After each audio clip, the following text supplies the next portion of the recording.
pessoal, tudo bem? Bom, nós iremos aqui tratar sobre dois importantes teóricos que formaram o pensamento da sociologia como ciência. Bom, o primeiro deles é Augusto Comte, que é o pai da sociologia e também é o pai do positivismo. Vamos explicar exatamente o que significa o positivismo. No entendimento do Augusto Comte, que é um pensador de tradição francesa, ele vai dizer o seguinte: existem três estágios que a história da humanidade vem passando. A primeira delas é o estágio teológico. Theos, Deus, logos, palavra, então estudo de Deus.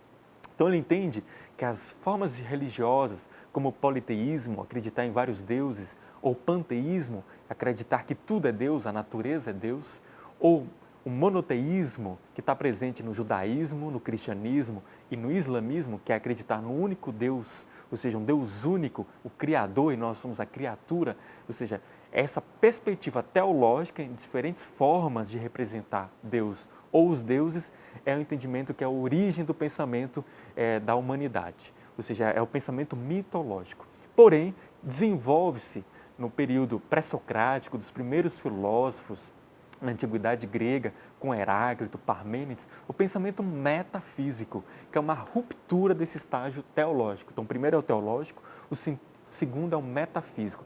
O metafísico, ele é uma prerrogativa de pensar a filosofia primeira. É isso que significa a metafísica, é pensar a essência do mundo, mas não a partir de uma mitologia divina dos deuses, é pensar a partir de uma perspectiva de pensamento, ou seja, da razão, da racionalidade. E aí surge a filosofia, que é essa busca pela sabedoria.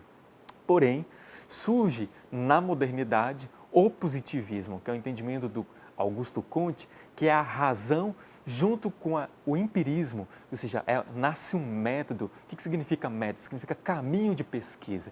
Então aqui, com o positivismo, é a valorização da ciência, da revolução científica. Então, saímos do estágio mitológico, do estágio teológico, passamos para o estágio metafísico, ou seja, do pensamento racional, da especulação, mas sem observação, sem o empirismo, e aí chegamos no positivismo, que é a afirmação da ciência, do cientificismo, ou seja, dessa razão configurada como ciência.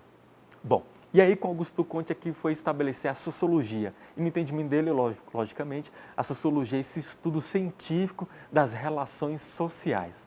O Émile Durkheim, que posterior a Augusto Comte, mas também ali no século XIX, foi ele que levou esse pensamento sociológico para a universidade. Então, o Émile Durkheim foi professor por muito tempo na França e ele estabelece o estudo acadêmico do pensamento sociológico. Inclusive, ele vai formalizar dentro das universidades.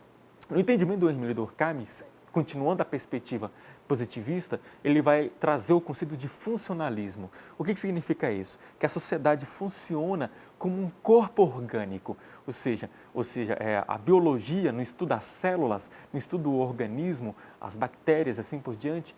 Dentro da sociologia, ele vai se dar o organismo social, ou seja, existem células. O que significa células aqui nesse caso? São as instituições. Nós temos a família, é a primeira célula da qual nós somos imergidos. Depois temos a célula educacional, ou seja, a escola, a universidade. Tem as células espirituais, que são as instituições religiosas, a igreja, a mesquita, as sinagogas, ou seja, toda a configuração social é compreendida com pequenas células, que são as instituições. Então, existe um corpo social.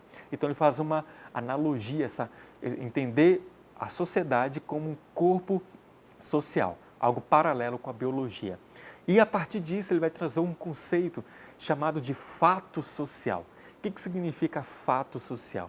É exatamente um conceito que tem uma prerrogativa de uma fundamentação estatística, ou seja, que pode ser comprovado, porque eles estão entendendo que a sociologia é uma ciência. E todo fato social tem que passar por três perspectivas. A generalidade, ou seja, algo que é comum, ou seja, algo que faz parte do geral. A coercitividade, ou seja, o aspecto da obrigação, da exigência. E, por fim, a exterioridade, que independentemente da sua vontade, ela faz parte das relações sociais. O exemplo de um fato social é a educação, ou seja, as escolas. Então, por muito tempo, nós todos passamos a algo comum, as pessoas irem para uma escola, na juventude, na infância.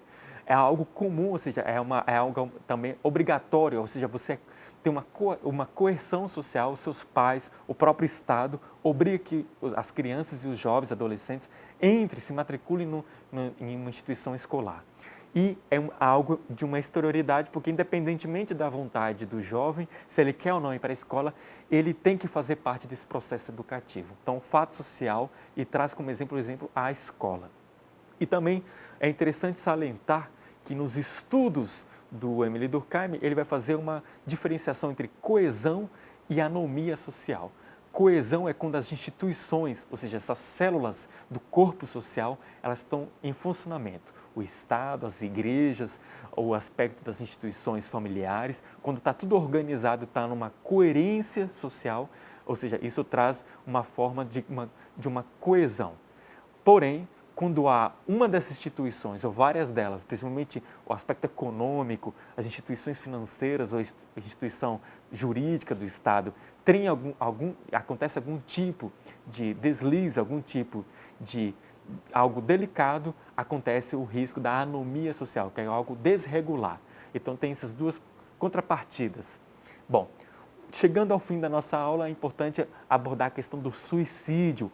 O Emile fez um longo trabalho sobre esse livro que ele vai escrever, O Suicídio, que é um estudo sociológico. Então, olha que interessante. É estudado hoje o suicídio na medicina, na psicologia, é estudado também na questão jurídica, do direito, ou seja, até que ponto a pessoa realmente pode ou não tirar a própria vida, mas ele quer entender que o suicídio, na perspectiva do Émile Durkheim, sempre ocorreu ao longo da história da humanidade. Porém, há momentos que existe uma variabilidade maior, ou seja, sai de uma estabilidade, fica algo com maior tonalidade. E isso pode acontecer devido, como eu coloquei agora há pouco sobre o exemplo de coesão e anomia, pode acontecer devido a uma anomia social. Com as instituições acontece uma desregularização e as pessoas caem em desespero e aí pode acontecer uma maior índice de suicídio na população. Não é à toa que no Brasil, por exemplo, nós temos um mês, setembro, que é o mês amarelo, que é exatamente de fazer fatores preventivos, de impedimento que as pessoas tomem esse tipo de atitude. Bom, para o Émile Durkheim, há 3 tipos de suicídio. O primeiro deles é o suicídio egoísta, ou seja, apesar do termo egoísta, ele quer dizer que esse suicídio não é algo que a pessoa faz exatamente porque é algo autocentrado. Ela é egoísta porque a pessoa tomou a própria ação, a própria atitude, devido ao desespero social. Ou seja, quando a situação ao redor dela não lhe beneficia, acontece algum tipo de desamparo social. O que é desamparo? É a condição de estar sem ajuda. Quando a pessoa se vê sozinha diante de vários dilemas, ela pode chegar ao ponto de tomar a decisão de fazer esse suicídio. Pode acontecer devido a uma crise de ansiedade, pode acontecer devido à depressão, ou seja, é chamado de egoísta porque foi ela mesma, devido à sua dor, ou seja, da sua dor pessoal, que cometeu aquela situação. O segundo exemplo de suicídio que o autor vai colocar é o suicídio altruísta, que é aí quando ela comete não por um desespero pessoal, por estar em desajuste com a comunidade. Acontece o suicídio altruísta quando, por exemplo, vamos pensar alguns mártires cristãos que foram considerados santos, quando ele quer dedicar a sua vida, ou seja, entregar a sua vida em evangelizar as pessoas e de repente ele entra numa zona de conflito, numa zona de guerra, ou eles são perseguidos e aí eles acabam entregando a própria vida em nome à missão que eles querem colocar aquela população.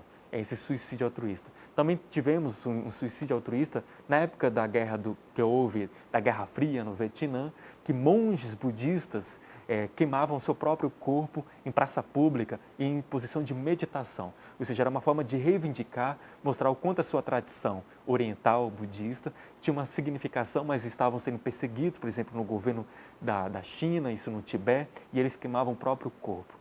E aí, alguns desses exemplos que nós temos. Esse suicídio altruísta sempre quando alguém realiza a própria morte em benefício ao grupo da qual ele quer colocar. Também podemos ter casos extremos. Terrorismo também é um tipo de suicídio altruísta. Quando alguém de uma determinada tradição, seja religiosa ou política, entrega a própria vida, mas leva junto com ela outras pessoas, ou seja, acreditando que isso vai beneficiar algo maior ainda, também é considerado um suicídio altruísta. E por fim, nós temos o suicídio anômico, que é quando acontece uma crise social. Tivemos, por exemplo, em 1929, uma crise econômica e que foi de grande impacto e várias pessoas, ao se verem desempregadas, se verem, ou seja, com problemas familiares, podem cometer esse suicídio. Ou seja, suicídio anômico é quando há uma desregularidade social, principalmente no campo financeiro e no campo profissional.